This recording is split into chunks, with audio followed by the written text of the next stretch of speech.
Yes, dear students, continue exercise 13.1 from question number 4. तो सबसे पहले स्टेटमेंट रीड करते हैं क्वेश्चन नंबर 4 की। A cubical block of side 7 centimetre. हमने एक क्यूब बना दिया जिसकी साइड क्या है 7 सेंटीमीटर। ऑल साइड्स क्या होती हैं इसकी इक्वल। ठीक है, क्यूबिकल ब्लॉक है, side 7 centimetre, is surmounted bye a hemisphere. इसके ऊपर हमने क्या रखा हेमिस्फीयर। हेमिस्फीयर इस शेप में ऊपर आएगा ऐसे, ठीक है, जस्ट लाइक दिस। तो हमें पहली चीज क्या फाइंड करनी है, what is the greatest diameter the hemisphere can have. कितना बड़ा डायमीटर हो सकता है, मैक्सिमम डायमीटर जो है वो 7 सेंटीमीटर, जो इसको कवर करेगा। तो डायमीटर आंसर क्या आ गया पहला 7 सेंटीमीटर। अब आपको सरफेस एरिया निकालना है, surface area of the solid. तो उसके लिए फॉर्मूला देखो कैसे हमने क्या किया। आप ये देखो क्यूब के 5 फेस पे कोई इफेक्ट नहीं है, कोई चेंज नहीं है।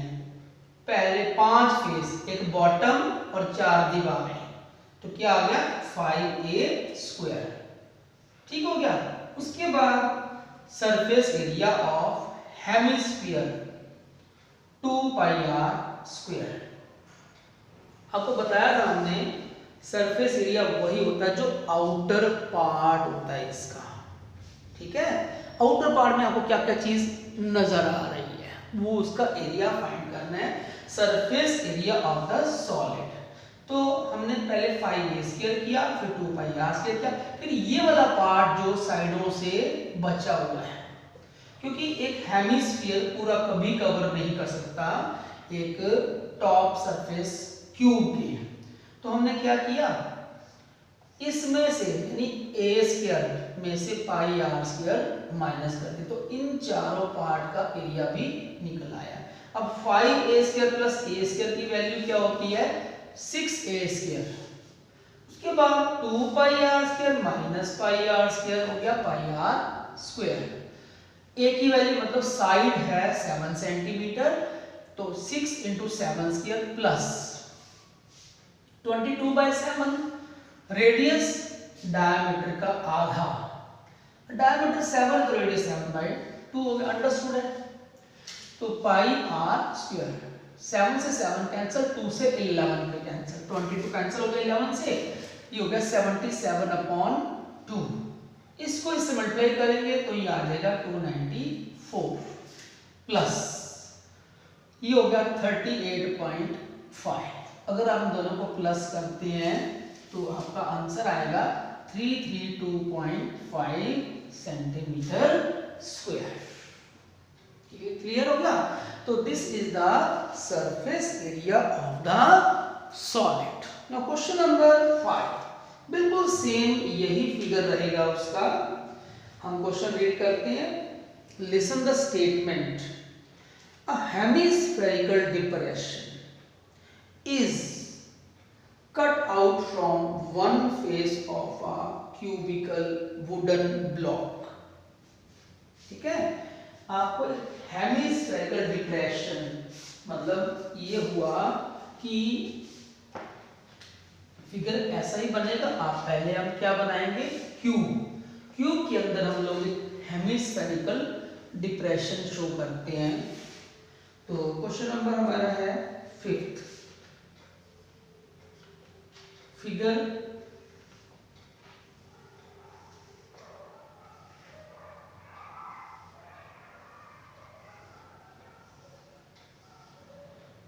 अब पहले हमने टॉप पे लिया था, अब आपको इस तरह से डिप्रेशन दिखाना पड़ेगा।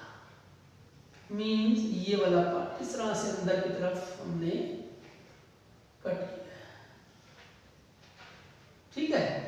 अब ये पूरा पार्ट हमारा कवर करेगा और ये वाला हमारा अंदर वाला पार्ट हो गया बीच वाला ये इस तरह से डिप्रेशन बन गया। इसका डायमीटर उसमें 7 था तो यहाँ पर L है, L यूनिट्स। ठीक है, तो अब आप ये देखो, ये वाली चीज आपको ये यहां से आप देखो 3D फिगर बन रहा है, ये डिप्रेशन इतना काटा हमने, ये आपको इस तरह कुछ इस तरह से नजर आएगा। हम आपको ये शो करके दिखाते हैं। ये वाली चीज समझो अंदर से डिप्रेशन में आ गई। ठीक है, अब हमें क्या चीज फाइंड करनी है? Surface area of the remaining solid, मतलब जो काटने के बाद बचा उसका सरफेस एरिया। ठीक है, ये चीज हमें ऐसे नजर आ रही है। ठीक है, तो इसको आप फिगर थोड़ा ठीक भी कर सकते हो, यहां से आप, क्योंकि हमारा 3D फिगर है तो ऐसे ही शो होगा। तो surface area of the remaining solid,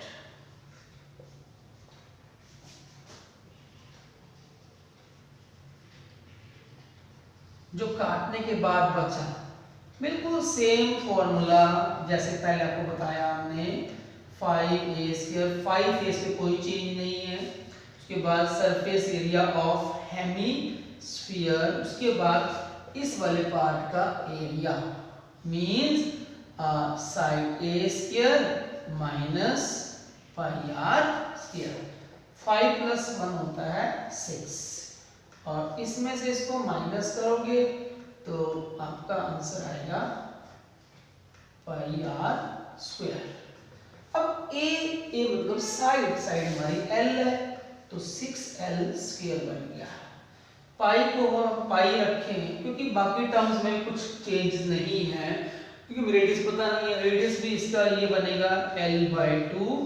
L/2 क्यों आएगा? क्योंकि डायमीटर L है तो रेडियस L/2 हो गया। ठीक हो गया, इसको अब सॉल्व करना है। 6L² प्लस πL² अपॉन 4, तो इसका जब एलसीएम लोगे आप 24L² प्लस πL² अपॉन 4, तो कॉमन बन गया हमारा L²। 24 plus π is the answer. मतलब बिल्कुल सेम फॉर्मूला जो आपने क्वेश्चन नंबर 4 में यूज किया था, वही फॉर्मूला हमने इसमें यूज किया है। क्लियर? नाउ क्वेश्चन नंबर हमारा 6।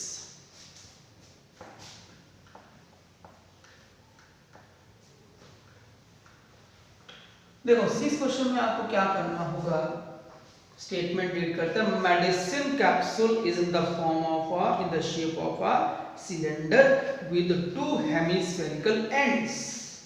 सिलेंडर भी है, हेमिस्फीयर भी है साथ में, तो यहां से यहां तक सिलेंड्रिकल पार्ट है, और इसके बाद यहां से और इस वाले पार्ट से शुरू हो जाता है ये हेमिस्फीयर। ठीक हो गया? अब क्या करना है आपको, इसकी लेंथ मालूम है हमें, कितनी है लेंथ इसकी? 14 mm मींस मिलीमीटर, और जो इसका डायमीटर है वो है हमारा इसमें 5 mm। ठीक है, डायमीटर मालूम है, लेंथ ऑफ द कैप्सूल मालूम है, हमें फाइंड करना है surface area of the capsule. तो फॉर्मूला आपको पता होना चाहिए, क्या यूज होगा? एक सिलेंडर और 2 hemisphere. Surface area total surface area of the capsule.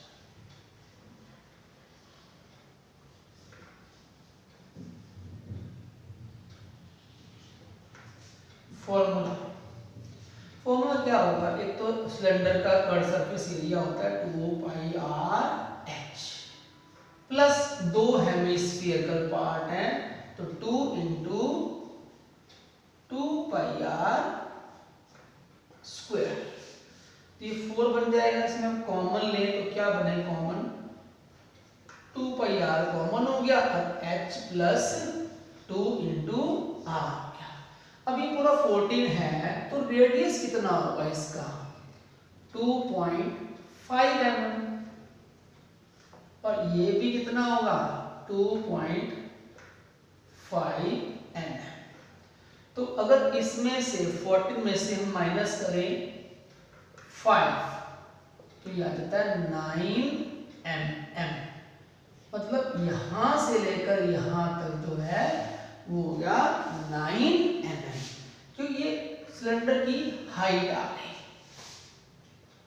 तो 2 पाई 22/7 है, रेडियस हमारे को पता है 2.5 है, ठीक है, और h है 9 प्लस 2 इंटू 2.5, डेसिमल कैंसिल करते हैं तो ये 44/7 25/10 आ गया डेसिमल, हट गया डेसिमल इसमें, तो 9 प्लस 5 होता है 14, 5 5 जा 5 2 जा 2 से कैंसिल किया 22 से, तो 22 इंटू 5 होता है 110 आ जाएगा।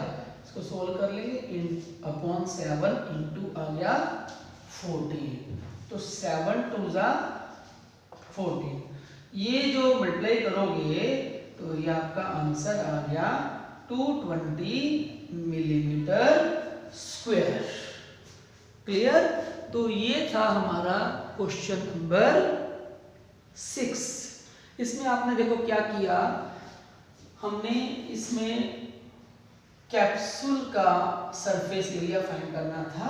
सरफेस एरिया के लिए formula 2πRh plus 2 into 2πr square कर दिया, कॉमन हो गया 2πr तो h प्लस 2r हो गया। क्लियर? कॉमन ले लिया, h पुट कर दिया, r पुट कर दिया, इससे हमारा आंसर आ गया। नाउ क्वेश्चन नंबर है नेक्स्ट 7। बस इस चैप्टर के अंदर आप ये देखो थोड़ी सी कैलकुलेशन थोड़ी ज़्यादा होती है, अदरवाइज चैप्टर में कुछ प्रॉब्लम नहीं है, बस थोड़ी सी आपको प्रैक्टिस करनी होगी कैलकुलेशन की, कैलकुलेशन थोड़ा सा फास्ट करनी होगी। नाउ क्वेश्चन नंबर हमारा है 7। A tent is in the shape of cylinder surmounted by a conical top। एक सिलेंडर के ऊपर आपको बनाना है कोन। ये सिलेंडर बनाया क्योंकि ये टेंट है, टेंट हमारा इस शेप में है और ऊपर हमारा जो है वो इसका एक कॉनिकल पार्ट है।